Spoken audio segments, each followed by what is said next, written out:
Hello, good morning guys. എന്തൊക്കെയുണ്ട് വിശേഷം? മാളു കാലത്ത് തന്നെ പേപ്പർ വായിക്കും. കൂട്ടിന് നമ്മുടെ കുഞ്ഞാണ്ടിയും വന്നു. കുഞ്ഞാണ്ടിക്ക് പാലും ബിസ്ക്കറ്റും കൊടുത്ത് മാളു ചോറിന് വെള്ളം വെച്ച് ദാദിമിക്ക് ചായക്ക് വെള്ളം വെച്ചപ്പോഴേക്കും നമ്മുടെ അബുക്കുട്ടൻ ഇന്നലെ വാങ്ങിക്കൊണ്ടുവന്ന ആ ഗോതമ്പ് പൊടിയും അരിപ്പൊടിയും ഒന്നും അയച്ചിട്ടിട്ടുണ്ടായിരുന്നില്ല. അപ്പോൾ അതൊക്കെ ബക്കറ്റുകളിലായിട്ട് അഴിച്ചിടായിരുന്നു. പിന്നെ മാളു ദാദിമയ്ക്ക് ചായ കൊടുക്കുമ്പോഴേക്കും അബുമോൻ തീ കത്തിച്ച് ചോറും ചെമ്പ് വെച്ചു. പിന്നെ നമുക്ക് ഇഡ്ഡലിക്ക് സാമ്പാറാണ്. അപ്പോൾ ഒന്ന് സാമ്പാറിനുള്ള പച്ചക്കറിയൊക്കെ പുറത്ത് വയ്ക്കുമ്പോഴേക്കും അബുക്കുട്ടൻ മറ്റേ അരിപ്പൊടി പാക്കറ്റും പൊട്ടിച്ചിട്ടു.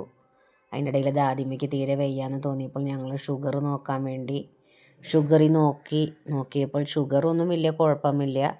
പക്ഷെ ആൾക്കൊരു പനിയും വിറയലും പോലെ കണ്ടു. അപ്പോൾ പിന്നെ ഞങ്ങൾ മാളുവിനോട് പറഞ്ഞു, വേഗം കിച്ചണിലെ കാര്യങ്ങളൊക്കെ മോള് ചെയ്തോളൂ എന്ന് പറഞ്ഞ് അബുവും മാളുവിനെയും ഞാൻ കിച്ചണിലെ കാര്യങ്ങൾ ഏൽപ്പിച്ച് ദാദിമയ്ക്കൊരു പനിയുടെ ഗുളികയൊക്കെ കൊടുത്ത് ഞങ്ങൾ ഹോസ്പിറ്റലിലേക്ക് കൊണ്ടുപോയി. പിന്നെ ഹോസ്പിറ്റലിൽ കൊണ്ടുപോയി മരുന്നൊക്കെ കയറ്റി ടെസ്റ്റുകളൊക്കെ നടത്തി. അപ്പോൾ ഒക്കെ നോർമലാണ്, വലിയ കുഴപ്പമില്ല. പിന്നെ വൈറൽ ഫീവറിൻ്റെ ചെറിയൊരു തുടക്കമാണെന്ന് പറഞ്ഞു. അപ്പോൾ അവിടെ ഒരു ടിൻസിനെ കണ്ടു, നല്ല ഒരേപോലെ ഇരിക്കുന്ന രണ്ട് ഉണ്ണികൾ. പിന്നെ ദാദിമേനെയും കൊണ്ട് ഞങ്ങൾ വീട്ടിലേക്ക്